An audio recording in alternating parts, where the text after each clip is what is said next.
এই জীবনে যারে আমি একেবারে হারাইলাম। আসলে আমি দীর্ঘ 1.5 বছর আমার জন্মদাতা পিতাকে এই ধরাধাম থেকে উপাত হয়ে গেছে। আমি শখ করে আমি এখানে প্রোগ্রামে এসেছিলাম, আমাকে হারেস ভাই নিয়ে এসেছিল।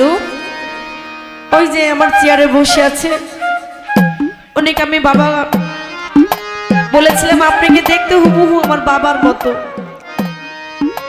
আমার সামনে বসে আছে, মনে হচ্ছে আমার বাবা। এতক্ষণ কিন্তু ছিল না, আমি চারিদিকে ফলো করলাম।